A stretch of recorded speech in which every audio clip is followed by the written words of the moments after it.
បាទសួស្តីអ្នកទាំងអស់គ្នាសូមស្វាគមន៍មកកាន់វីដេអូធ្វើម្ហូបរបស់ខ្ញុំបាទថ្ងៃនេះខ្ញុំមានមុខម្ហូបមួយមុខគឺស្ងោរល្ហុងជាមួយនឹងជើងជ្រូកបាទនេះគឺជាមុខម្ហូបប្រចាំតកូលប្រចាំគ្រួសាររបស់ខ្ញុំបាទអញ្ចឹងជាដំបូងឡើយគឺយើងធ្វើការលីងគ្រឿងបាទគ្រឿងនោះមានដូចជាខ្ទឹមក្រហមខ្ទឹមសស្លឹកក្រូចស្លឹកគ្រៃនិងរំដេងបាទយើងធ្វើការរំលីងវាឲ្យឡើងឈ្ងុយបាទរំលីងវាគឺកូរចាស់កូរឡើងចឹងមកបាទហើយឃើញថាឈ្ងុយហើយគឺយើងធ្វើការចាក់ទឹកចូលបាទធ្វើការចាក់ទឹកចូលបាទតាមចំនួនដែលយើងត្រូវការបាទតែយល់ល្អគឺកុំដាក់ច្រើនពេកបាទមកល្មមហើយយើងធ្វើការក្រូបបាទដើម្បីដាំទឹកនឹងឲ្យពុះបាទ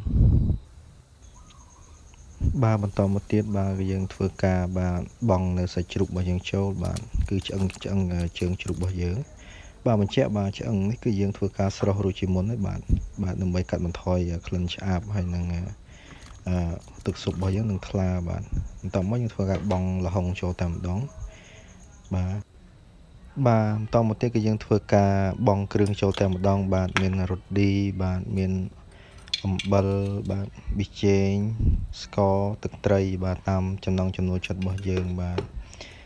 ប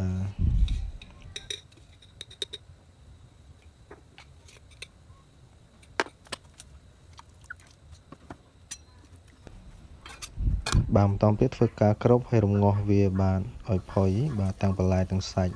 បាទឥឡូវនេះគឺឆ្អិនហើយបាទអ្នកទាំងអស់គ្នាបាទអញ្ចឹងយើង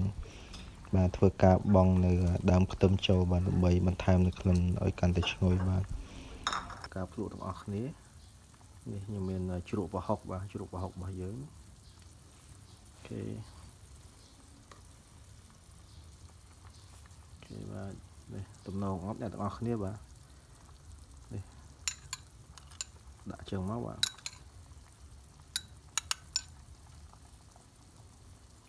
ក្តៅបាទហុយ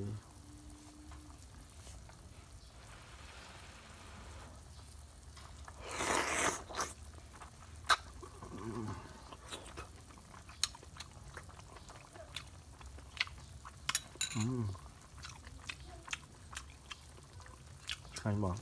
ជាតិមក